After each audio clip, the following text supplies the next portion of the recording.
इस क्वेश्चन में हमें दिया है कि हमारे पास 5 ml है किसी गैस का जिसमें ओनली कार्बन और हाइड्रोजन प्रेजेंट है, मतलब ये हाइड्रोकार्बन है। उसको मिक्स किया एक्सेस ऑफ ऑक्सीजन के साथ जिसकी वॉल्यूम है 30 ml और मिक्सचर को एक्सप्लोड किया बाय इलेक्ट्रिक स्पार्क। ठीक है, जब एक्सप्लोजन हुआ तो वॉल्यूम ऑफ द मिक्सचर जो है, मिक्सचर गैसेस, वो जो बच गया वो था 25 ml। ठीक है, फिर इसमें कॉन्सेंट्रेटेड पोटेशियम हाइड्रोक्साइड डाला तो वॉल्यूम जो है वो फर्दर 15 ml पे डिमिनिश होकर आ गया। ठीक है, और ये 15 ml किसका है? ऑफ द जो भी हमारी प्योर ऑक्सीजन बची हुई थी उसका।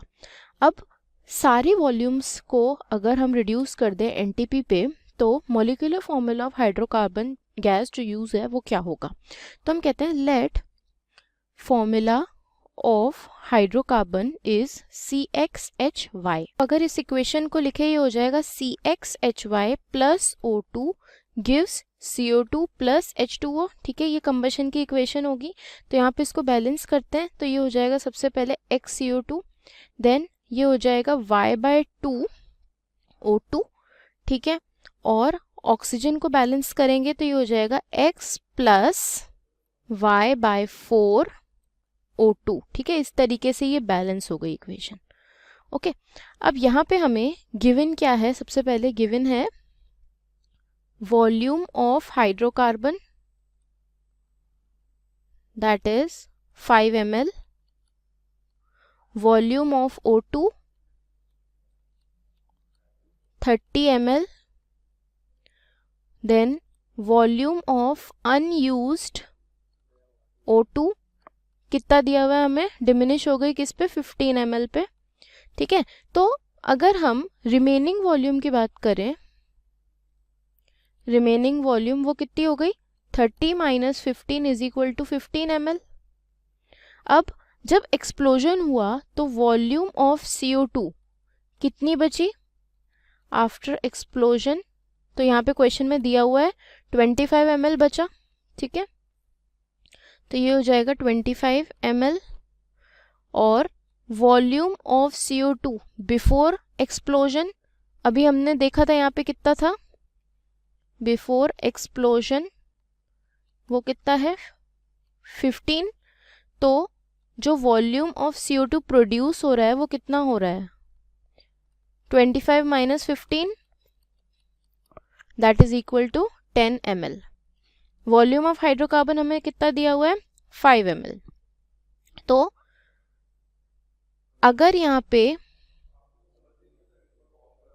हम यहाँ पे CXHY की बात कर रहे हैं, ठीक है, हमारे पास अगर 1 ml हाइड्रोकार्बन है तो x ml CO2 प्रोड्यूस हो रहा है, पर हमारे पास यहाँ पे कितना है हाइड्रोकार्बन? 5 ml। तो हमारे पास 5 ml हाइड्रोकार्बन से प्रोड्यूस होगा 5 into x ml of CO2। ठीक है, और एक्चुअल में CO2 प्रोड्यूस कितना हो रहा है? 10 ml। तो 5x की वैल्यू किसके बराबर हो गई? 10 के। तो x की वैल्यू किसके बराबर हो गई? 2 के। ठीक है, अब हमें पता है हमने यहाँ पे जब इक्वेशन बैलेंस करी थी तो ये इस तरीके से लिखी थी। अब यहाँ पे हमें क्वेश्चन में दिया हुआ है कि एक्सेस ऑफ ऑक्सीजन यूज हो रहा है, मतलब ये जो हमारा हाइड्रोकार्बन है इन दोनों के बीच में ये लिमिटिंग रिएजेंट की तरह काम करेगा क्योंकि O2 तो एक्सेस में है। तो जो लिमिटिंग रिएजेंट की तरह काम करेगा उसके अकॉर्डिंग ही रिएक्शन चलेगी। तो लिमिटिंग रिएजेंट हमारा है CXHY और इसकी वॉल्यूम कितनी है? 5 ml। ठीक है, तो O2 की जो वॉल्यूम होगी वो क्या हो जाएगी? 5 टाइम्स x प्लस Y/4। ठीक है, क्योंकि हमारा हाइड्रोकार्बन एक लिमिटिंग रिएजेंट है। और ये जो वॉल्यूम जब रिएक्शन हुई तो जो वॉल्यूम बची वो किसके बराबर है? 15 ml के। तो यहाँ से हम लोग x की वैल्यू पुट कर देंगे। ठीक है, तो यहाँ से जब सॉल्व करेंगे तो y किसके बराबर आ जाएगा? 4 के। तो हमारा जो फॉर्मूला बनेगा वो होगा CXHY या फिर हम कह सकते हैं C2H4 और ये हमारा इसका आंसर हो जाएगा। और C2H4 हमें दिया हुआ है थर्ड ऑप्शन में, तो बाकी ऑप्शंस हमारे गलत हो जाएंगे और ऑप्शन C या ऑप्शन थर्ड हमारा करेक्ट आएगा। ठीक है, थैंक यू। क्वेश्चन में हमसे कहा है कि 0.5 ग्राम सैंपल ऑफ फेल्सपार का जब हम एनालिसिस कर रहे हैं तो हमें सोडियम और पोटेशियम के क्लोराइड्स का मिक्सचर मिला था जिसका वेट था 0.118 ग्राम। तो जब इन मिक्स क्लोराइड्स को हम सिल्वर नाइट्रेट के साथ ट्रीट करेंगे तो हमें 0.2451 ग्राम सिल्वर क्लोराइड मिला। तो हमसे पूछा है कि इस सैंपल में परसेंटेज ऑफ सोडियम ऑक्साइड और परसेंटेज ऑफ पोटेशियम ऑक्साइड कितना था। तो यहाँ पर प्रेजेंट थे पोटेशियम ऑक्साइड और सोडियम ऑक्साइड Na2O और K2O, और इन दोनों के रिएक्शन से हमें मिल रहा है chloride of sodium and potassium. तो यहाँ पर हम HCl के साथ इनका ट्रीटमेंट कराएंगे तो Na2O प्लस HCl से हमें मिल जाएगा क्लोराइड ऑफ सोडियम, मतलब ही NaCl। तो रिएक्शन बैलेंस कर लेंगे तो ये हो जाएगा 2HCl giving 2NaCl plus H2O। इसी तरह से K2O के साथ भी 2HCl रिएक्ट कर लेंगे to give 2KCl plus H2O। तो अब हमारे पास सॉल्यूशन में NaCl और KCl chloride of sodium and potassium है। इनको जब हम सिल्वर नाइट्रेट से रिएक्ट करवा रहे हैं, ट्रीट करवा रहे हैं, तो हमें 0.2451 ग्राम सिल्वर क्लोराइड मिल रहा है। तो हम जानते हैं NaCl या KCl को अगर हम सिल्वर नाइट्रेट AgNO3 के साथ रिएक्ट करवाएंगे तो हमें मिल जाएगा AgCl प्लस NaNO3 या KNO3। मतलब ही NaCl या KCl के एक मॉलिक्यूल से हमें एक मॉलिक्यूल ऑफ AgCl मिल रहा है, और तीनों कंपाउंड में सिर्फ एक क्लोरीन प्रेजेंट है। मतलब ही हम क्लोरीन को अगर कंजर्व करेंगे तो यहाँ से हम लिख सकते हैं number of moles of NaCl plus moles of KCl is equal to number of moles of AgCl। यहाँ से तीनों के नंबर ऑफ मोल्स इक्वल कर देंगे। तो अब हमारे पास है टोटल क्लोराइड्स का weight 0.118 gram. 0.118 gram of chlorides present है हमारे पास। तो हम कंसिडर करते हैं हमारे पास x gram of NaCl present है, ऐसे हम कंसिडर करते हैं। तो यहाँ से हम लिख सकते हैं 0.118 माइनस x ग्राम KCl प्रेजेंट होगा हमारे पास सोल्यूशन में। तो अब नंबर ऑफ मोल्स हो जाएंगे given mass upon molecular mass. तो number of moles of NaCl हो जाएंगे x gram NaCl upon molecular weight of NaCl, जो कि हो जाएगा atomic weight of sodium plus atomic weight of chlorine 35.5। इसी तरह से KCl के लिए लिख सकते हैं given mass 0.118 minus x upon molecular weight of KCl, ये हो जाएगा atomic weight of potassium 39 plus atomic weight of chlorine 35.5। ये होना चाहिए AgCl के नंबर ऑफ मोल्स के इक्वल। तो हमें AgCl मिल रहा है सोल्यूशन में 0.2451 ग्राम्स। तो वेट हो गया AgCl का 0.2451 अपॉन मॉलिक्यूलर वेट AgCl का हो जाएगा atomic weight of silver 108 plus atomic weight of chlorine 35.5। यहाँ से हो जाएगा x by 58.5 plus 0.118 minus x upon 74.5 is equal to 0.2451 upon 143.5। इसे सॉल्व कर लेंगे तो x की वैल्यू हमें मिल जाएगी 0.0338 ग्राम्स।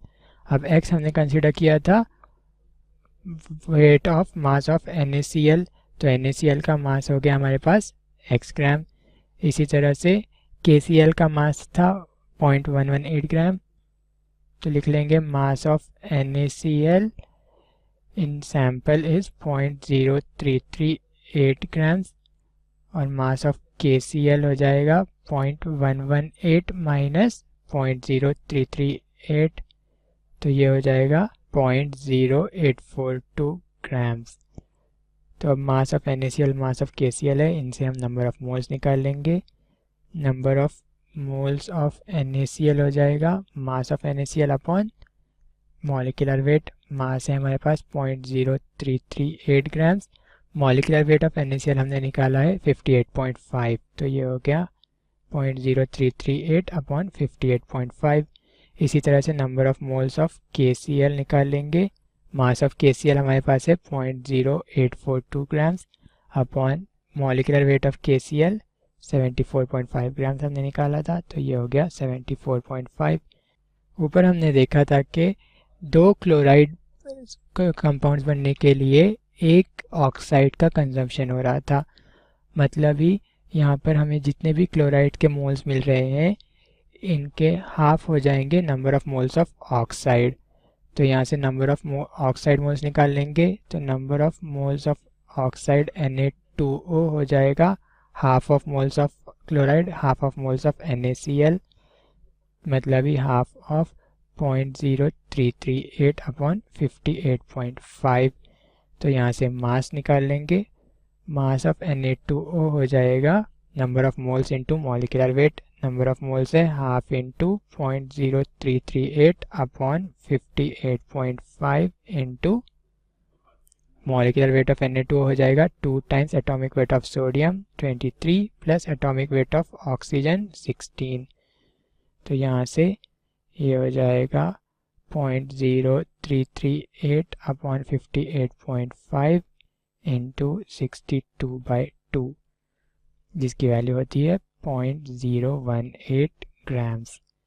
तो फेल्सपार के सैंपल में 0.018 grams Na2O sodium oxide present था। इसी तरह से हम K2O निकाल लेंगे, तो number of moles of K2O potassium oxide मिल जाएगा half of number of moles of potassium chloride KCl। KCl के नंबर ऑफ मोल्स हमें मिले हैं 0.0842 अपॉन 74.5, 0.0842 अपॉन 74.5। तो अब number of moles of K2O मिल गए, तो इनका मास निकाल लेंगे। मास ऑफ K2O हो जाएगा number of moles half into 0.0842 upon 74.5 into molecular wait. Molecular weight हो जाएगा 2 times atomic weight of potassium 39 plus atomic weight of oxygen 16।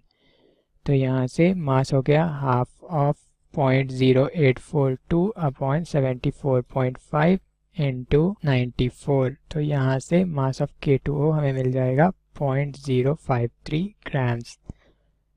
तो जो फेल्सपार का सैंपल है उसमें 0.053 ग्राम्स K2O और 0.018 ग्राम्स Na2O प्रेजेंट था, और इस सैंपल का मास था 0.5 ग्राम। तो percentage of sodium oxide Na2O और परसेंटेज ऑफ पोटेशियम ऑक्साइड निकाल लेंगे। Percentage of sodium oxide Na2O हो जाएगा mass of sodium oxide Na2O, जो कि हमें मिला है 0.018 grams upon mass of sample 0.5 grams into 100। तो यहाँ से परसेंटेज Na2O हो जाएगा 3.58%। इसी तरह से परसेंटेज K2O निकाल लेंगे, तो परसेंटेज पोटेशियम ऑक्साइड K2O हो जाएगा mass of potassium oxide 0.053 grams upon mass of sample 0.5 grams into 100। तो परसेंटेज K2O हो जाएगा 10.6%। इस तरह से गिवन फेल्सपार सैंपल में 3.58% Na2O सोडियम ऑक्साइड और 10.6% K2O पोटेशियम ऑक्साइड प्रेजेंट था।